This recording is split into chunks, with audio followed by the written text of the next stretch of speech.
What's going on, everybody? Sam Shapiro back here with more of your Heat latest on FanArc. And if you haven't checked out our YouTube channel already, stop what you're doing right now. Drop a like on this video and be sure to subscribe. We got a lot of great daily content all surrounding the Miami Heat right here. And today we're going to dive back into the conversation about Victor Oladipo's return to the NBA. Miami now one of those teams confirmed to be interested in what Oladipo had to show in those workouts earlier this week. He reportedly, quote, played full court 5-on-5 in a group workout of international pros.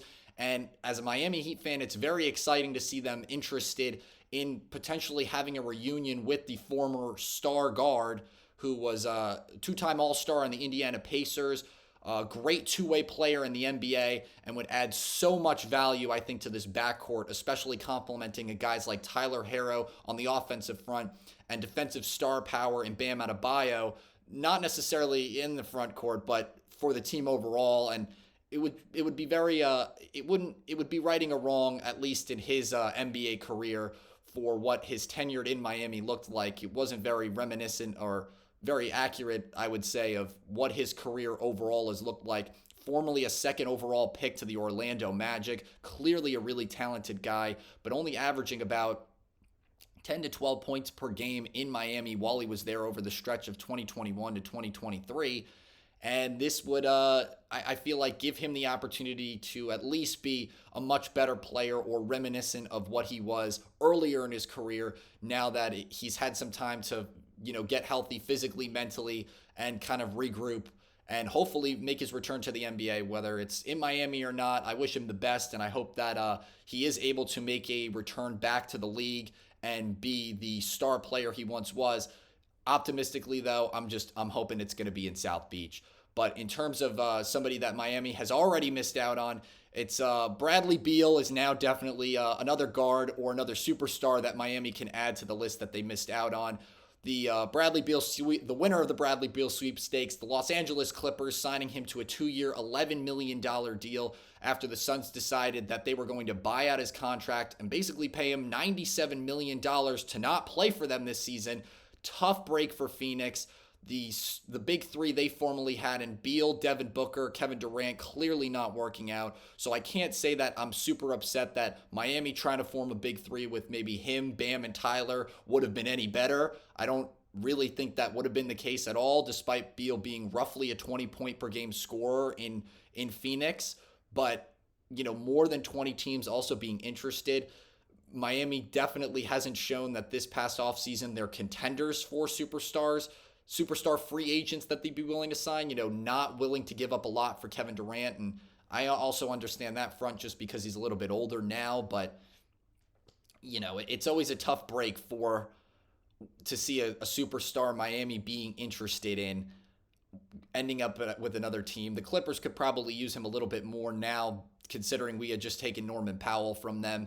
And I just hope that I wish the best for Bradley Beal, and I'm hoping that him, James Harden, and Kawhi Leonard can all stay healthy and give the Clippers a good opportunity to actually win some games instead of having maybe one, two, or three of them at a time maybe rotate in and out because of injuries, health concerns, and everything in between.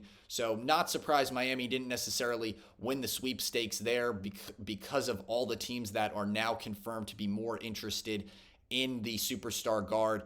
But it's interesting. This is another Wizard guard that ultimately ended up on the Clippers. That happened to Russell Westbrook, ironically enough, and it also happened to John Wall. So now Bradley Beal being the third Wizards guard to end up on the Clippers in some way, shape, or form.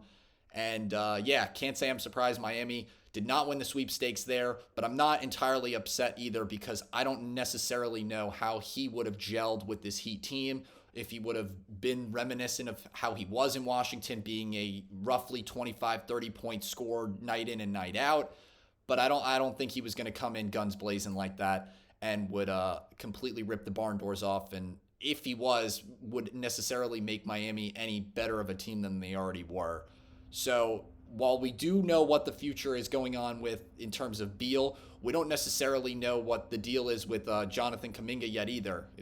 The situation's still pretty much at a standstill, and the reports I've seen are now saying that this is probably going to bleed into August in terms of where he could possibly play next season. Golden State still obviously can match any deal that is put forward for Kaminga going forward, but I think the biggest problem is these teams just don't want to pay him. I think Kaminga's looking for a deal similar to the one Duncan Robinson just got with the Pistons. 3 years, $48 million, recently signed just a few weeks ago. And I think Kaminga is holding out for that just because he probably looks at himself on paper, 22 years old, 15-point per game scorer, contributor to an NBA championship run. And he's probably thinking, I as a two-way player, I've helped a lot in terms of helping Golden State get another ring. Very unfortunate that a lot of teams are maybe holding out and giving him the amount of money he wants, but maybe he wants more than $48 million. I couldn't tell you. But the one thing I can tell you is these teams don't want to pay him necessarily what he's asking for, and I think that's a big contributor and why we're seeing ultimately a standstill with his entire situation. We're probably not going to see him potentially moving anywhere until August. I'd be a little surprised if he finalizes a deal with another team before then. I could see maybe him patching something up with Golden State earlier than that, but if that's not the case, this is most likely going to bleed into August because of the money I think he is looking for in terms of the value that he has as a player. So we'll just have to wait and see. Time will tell. Drop in the comments what you think is going to happen with Jonathan Kaminga, where he'll end up playing this upcoming season, and if he'll end up getting the pretty penny that maybe he thinks he's worth. But definitely not. He's definitely not worth nothing. I just think that he's not worth more than $48 million, at least at this point, depending on how long that deal may or may not span that he can get going forward. Now, transitioning into the Summer League play, wrapping up in Vegas now, and the three stars that have been for Miami really campaigning a great Summer League MVP campaign, at least for the team's grand scheme of things. Kel'el Ware, Payla Larson, and Keshad Johnson all playing very, for the most part, consistently well this past summer.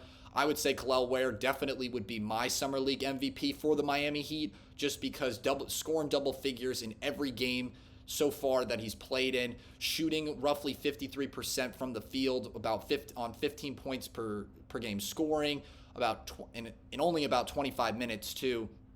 The 2 blocks is also really nice. It's going to add some great defensive prowess to the front court, and I think that only scoring about 9 points per game in his rookie season with Miami, the biggest thing was making sure he continues to improve. I talked about Coach Spoelstra saying the professionalism needs to continue to improve so that he is conditioning day in and day out to hopefully reach that all-star status, which he's not really there yet. But I very much look at him as a bootleg Wembanyama, just a little bit smaller, but very tall and athletic, great ability on both sides of the field, or both sides of the court, rather. And I just think that he really, the inklings of how he's been playing in the Summer League are reminiscent of continued improvement. I'm not saying it's going to necessarily translate into the NBA season this year because, as we've come to see, the Summer League is very different than the NBA regular season. But, you can only be hopeful that how he's played this past regular season, or Summer League season, is promising that when this 2025-26 season starts, he is going to be an all-star caliber type of player going into this season. But we'll just have to wait and see. The signs of how he's been playing this summer is why I would say he's my 305 Summer League MVP over Payla Larson and Keshad Johnson, despite their consistency. Payla Larson, just very, has been scoring very well. The decision-making's been awesome. I would say in comparison to how he played last season, not really contributing all that much to the greater success of Miami, but I definitely think that Larson is going to be a focal point in this team this regular season just because of the improvement he's shown over this regular season, which is why I would say he's a good candidate to be 305 Summer League MVP. Keshad Johnson, not as consistent and scoring at a high enough volume, but definitely in that conversation just because pretty much came out of nowhere, in my opinion, this upcoming Summer League season. So those three guys definitely make a case. Drop in the comments below who you think was the best Summer League player for Miami this season. But it was interesting. I was thinking about comparing them to summer league goats, so to speak, for Miami in years past, and the one that really came to mind to me was Kendrick Nunn and how he played. Kendrick Nunn and Duncan Robinson and how they played over the past couple of seasons.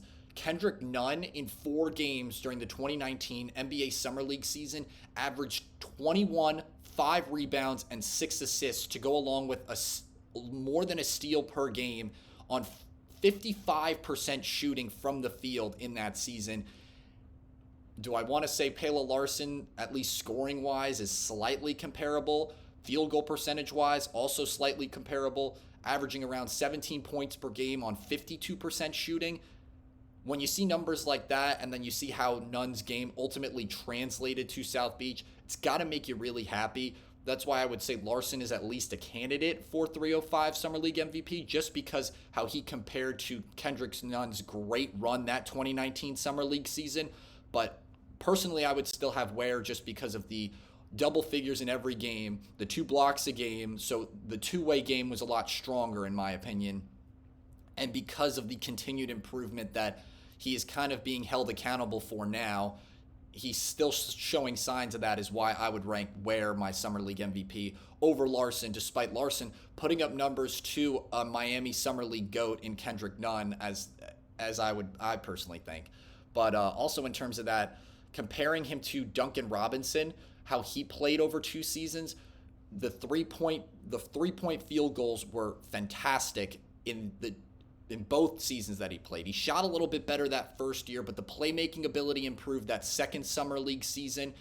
So I think the improvement over the 2 years, because we've seen improvement from Ware and Larson over the course of time they've spent in the league playing with and developing with Miami, seeing how the promising development with those two, with Nunn and Robinson, translated over roughly 1 or 2 seasons is very reminiscent of how Ware and, well, other way around, how Ware and Larson have improved over the last 2 seasons is very reminiscent of how Robinson and Nunn kind of improved over seasons over the roughly the next seasons, or those 1 or 2 seasons.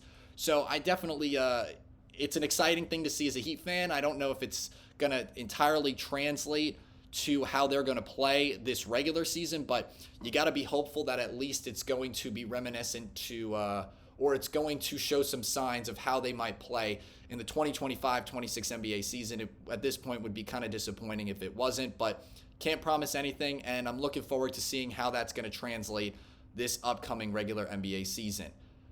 For more content on our channel, again, be sure to like this video and subscribe. We're going to have daily content all surrounding the Miami Heat, free agency rumors, league news, and everything in between going forward. So if you like the daily content, be sure to subscribe, like I just said, and tune in to our daily videos. Thanks so much for joining for today's episode. I'm Sam Shapiro. Have a great day.